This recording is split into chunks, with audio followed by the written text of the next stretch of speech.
et mais qui est un être. C'est dans l'incapacité, il va adresser un message que nous considérons comme important. Si vous me le permettez, j'aimerais un président et ça serait dans la ligne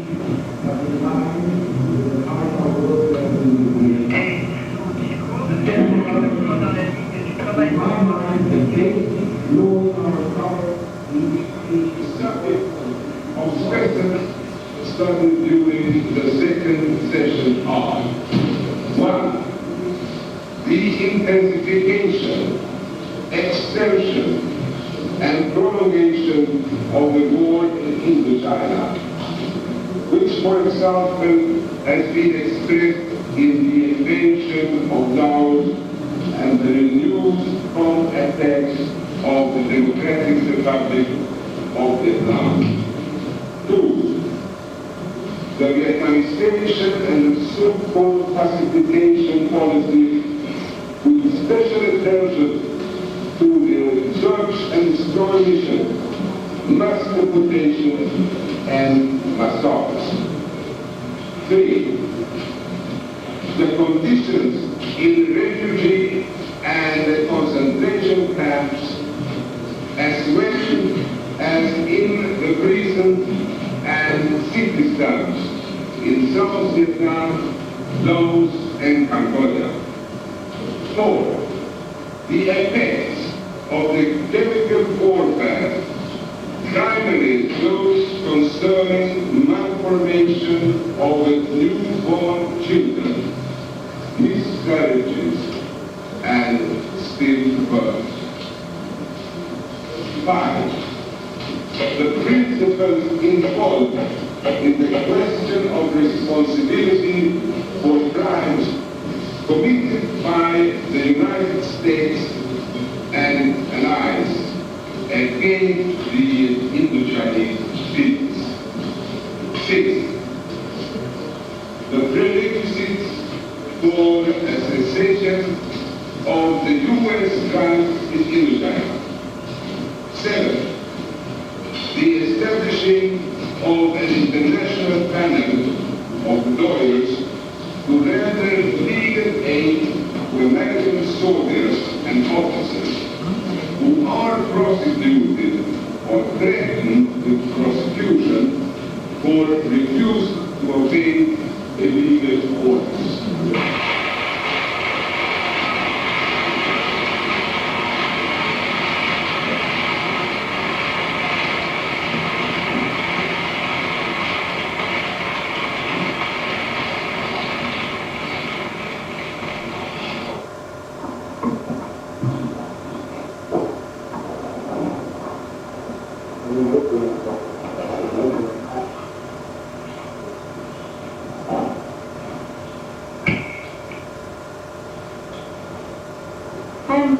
Kim, 22 years old. I used to sell goods in a staple shop of Banda village, Kisan district, Guyana province. At 1 p.m. on March 28, 1970, myself and 4 of my friends, we were preparing goods for selling to the people. We heard the alarm. As soon as we heard the alarm, we ran, 5 of us, we ran to the air raid shelter. We heard the planes rolling over our heads, and then the bomb exploded. The earth on our cover collapsed. 5 of us lie down in the cover, but one bomb fell before at the gate of our shelter. another bomb exploded over the cover of the shelter.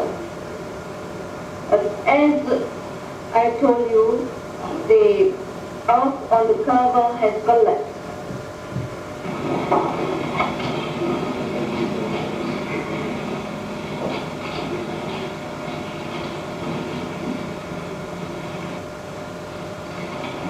One of my little brother was also killed by toxic chemicals. Và bản thân tôi đã bị 3 lần do giặc Mỹ gây đối với bản thân tôi. And I myself was 3 times victim of US atrocities. Một lần bị pháo, hiện nay còn mảnh hay chân. Napalm bomb. Lần bị chất độc của học. Lúc ấy thì tôi còn nhớ là ngày 24 tháng 6 năm 1968. You see that I was poisoned by toxic chemical. I still remember that day. It was the 24th of June 1968. Con có trọng cần đó là có thấy là toàn là Mỹ chúng Hoa lùa đồng bào chỉ đi dẫn vào population and for American troops which supported the population to follow them, and they burned houses and destroyed houses everywhere they went, and they forced the population to follow them. If the people protested and or refused to follow them, they used the rifle back to beat them. So people were very afraid. They had to follow them, and I, together with my neighbors, I was herded into the Scottish camp. I told you that in the incident of people battling to go out when the gate was shut down, they prevented people to go out for 1 month. In that incident, I was told, and even I could see that 17 persons were killed, including my little sister.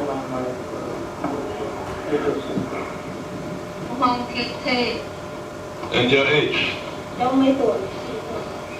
9 years old. And the place where you are living? Cháu ở tỉnh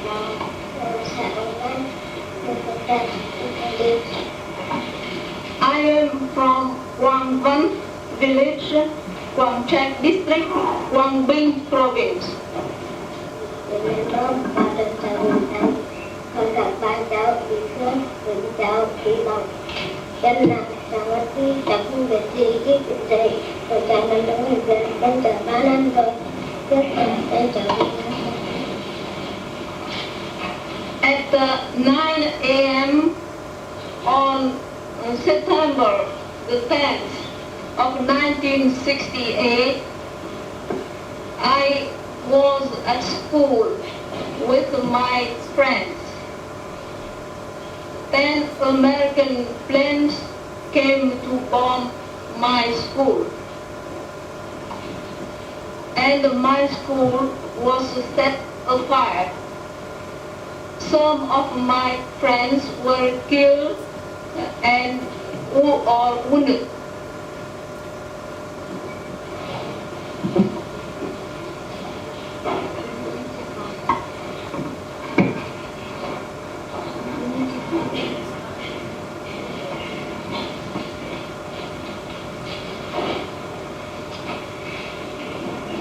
Here is her leg burned by napalm bomb.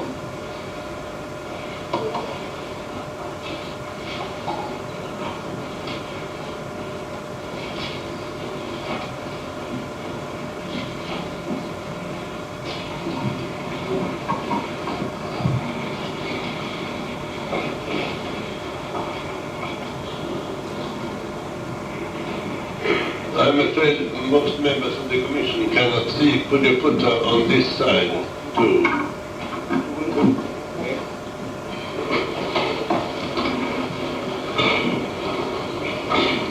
Tiến bộ nhất trí lên án các chính phủ Mỹ về tội ác diệt chủng trong cuộc chiến tranh xâm lược nước Việt Nam. For years now, progressive mankind has been unanimously condemning the successive government in the United States for having committed the crime of genocide in their war of aggression in Vietnam.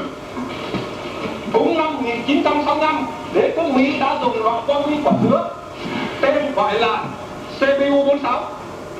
In 1965, U.S. have used the pineapple shaped bomblet marking bomb fragment CBU-46. Những loại này thực tế ra thì còn dùng có đến năm 1968. Đây cái nhãn hiệu sản xuất đến năm 68 vẫn còn dùng. Started to use it from 1965 till 1968. Loại bom nguyên quả lớn này như thế là nặng 800 gram và có 250 viên bi. The weight of this pineapple-shaped bomblet is 800 grams and containing 250 pellets. In 1965, disregarding the international law, the U.S. have widely used the dum-dum bullet 20 millimeters. Đây là hai loại dum-dum khác nhau. Loại đạn dum-dum này khi chạm vào người lại nổ một lần nữa và ra các mảnh nhỏ để sát thương những người. This bullet, when meeting the human body, will explode once again and eject a small fragment. Chúng tôi đã giới thiệu xong cái loại vũ khí thứ nhất là loại vũ khí mảnh nhỏ. We have finished with the first category of weapons, the high velocity small fragmentation weapon. Chúng tôi xin nêu thêm là loại vũ khí thứ hai là loại vũ khí gồm có những loại mìn và những bom xuyên. Now I introduce you the second category, the mines and the perforating bomblet. In 1965, the mine marking M14 have been used. In 1966, the gravel mine with marking HM41 have been used. In 1965, the napalm mixed with phosphorus have been used. Phosphorus bombs have been used since 1965. From 1966, U.S. aircraft have used the super napalm and thermite. In 1967, napalm purgel or PT1 have been used. And napalm B. In 1967, the magnesium bomb have been popularized. In 1970 and 1971, they started to use the incendiary cluster M36. Khi chúng đoàn điều tra của Ủy ban điều tra của nước Việt Nam Dân Chủ Cộng Hòa đến vùng này thì chị và một cháu nhỏ ôm trong tay đã bị chết cháy. Thôi chỉ còn tìm được cái dạ dày cũng bị cháy trong lái quả cơm. When the investigating team of the War Crimes Commission of the DRVN come on the spot for inquiry, we have found that the mother and her daughter have been burned by this magnesium bomb, and the only remaining part is this stomach.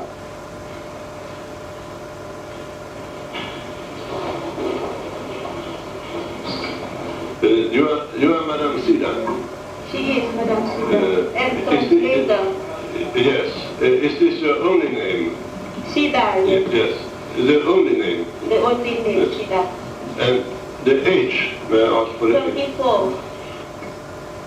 ได้มาร่วมกองประชุมกล่าวฟ้องโทษกรรมของจักรพรรดิอเมริกามีต่อครอบครัวของข้าพเจ้าและบ้านของข้าพเจ้า C'est pour moi un grand honneur de pouvoir venir devant cette tribune dénoncer les crimes des impérialistes américains perpétrés contre ma famille et mon village.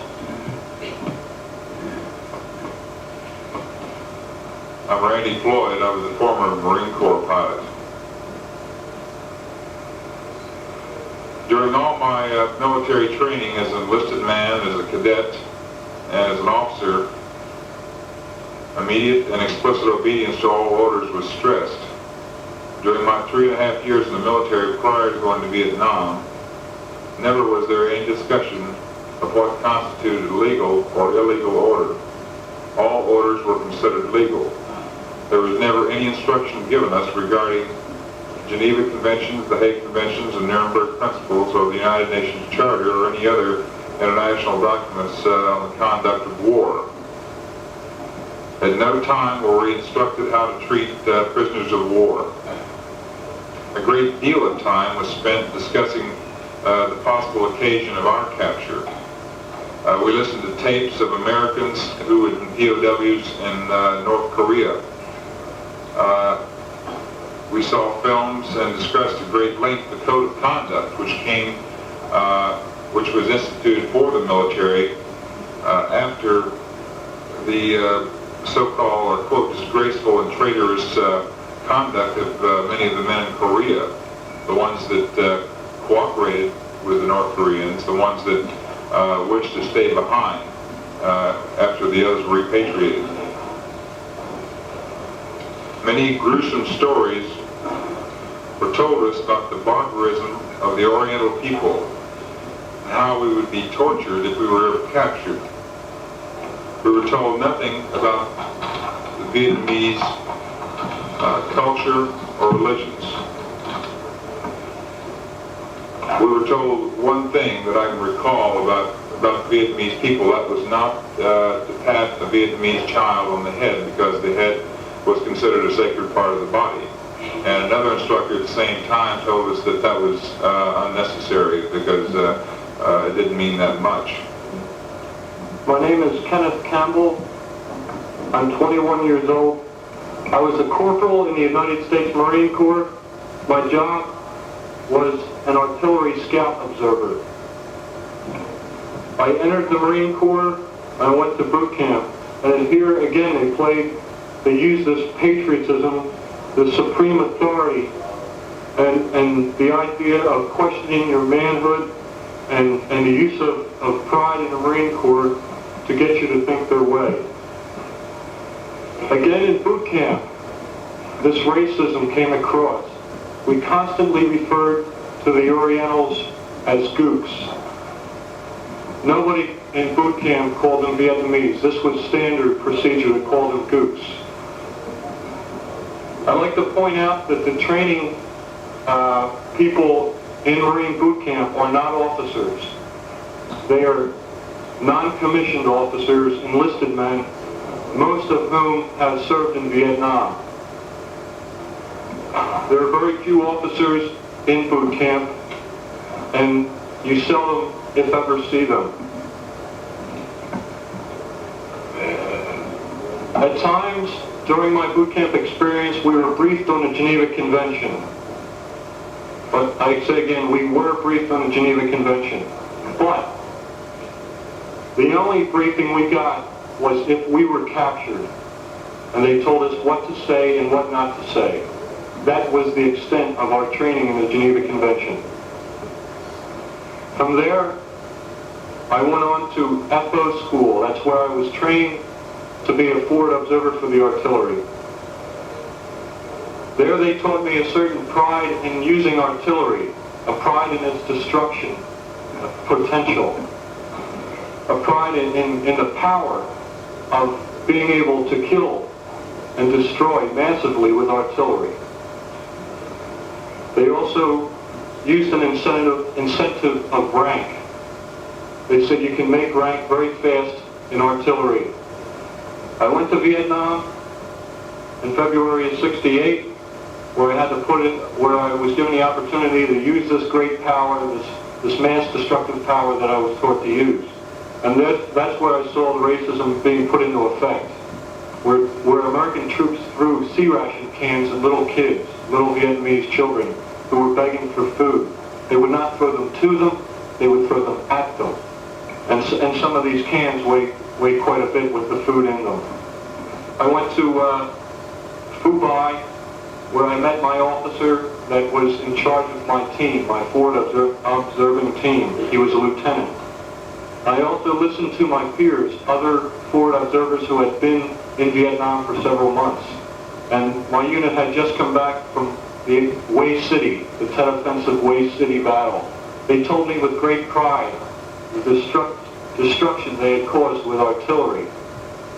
They told me with great pride how they had blown apart Hue City to save it. Then I went to Khe Sanh to relieve the siege of Khe Sanh, which had been going on at that time. And for 4 months, I systematically destroyed every enemy position I could find. After that, I went to Quang Tri. There I was taught this, by the way, this is the first opportunity I had to see Vietnamese villages. In Khe Sanh, there are no villages left. All the people were either moved out or killed, and the villages destroyed. From then my unit moved south of Da Nang to an area called Duck Key. Here, I witnessed Marine Corps engineers blowing up the bodies of North Vietnamese soldiers. These were dead soldiers who had been killed by Americans, and the engineers, just for fun, used C4 plastic explosives to wire the bodies with and then blow them. Again, officers were present. They did not make an attempt to stop these engineers. One of the members of a Marine reconnaissance team showed me this card. He said, the 1st Battalion of Marine Reconnaissance used this card as a psychological warfare method. It is the card of death. These are used to be planted on Viet Cong or North Vietnamese bodies to throw fear among the ranks of these soldiers. They're also used when the bodies are maimed. They are driven with a nail into the forehead of the bodies.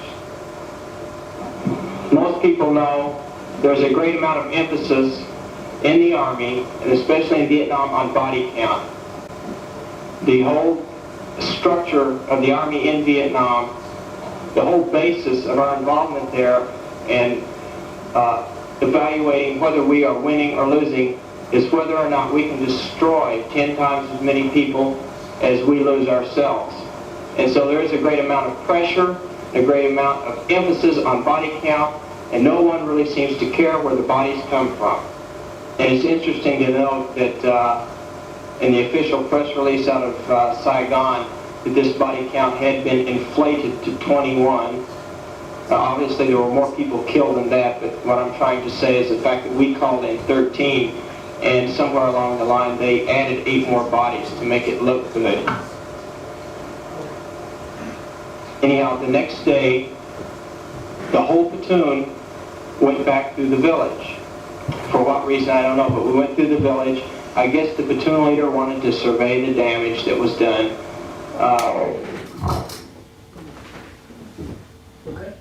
Oh yeah, but I didn't think of. Oh, you mean when this school's over? Yeah. Okay. Got his body count, and I assumed that he was happy with this. Myself, I felt this was very wrong. Somebody is going to go to jail. There's going to be an investigation. And as I said, I guess at the time I was still somewhat naive. After getting into the village, we found 2 surviving children, 1 male and 1 female.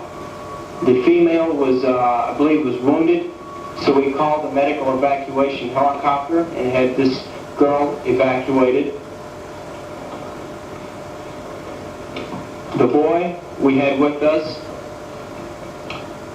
The battalion commander, we called our battalion commander, who was flying around his helicopter, told him we had a child. He said that he would come in and pick the child up. So we secured a landing zone just to the very edge of the village.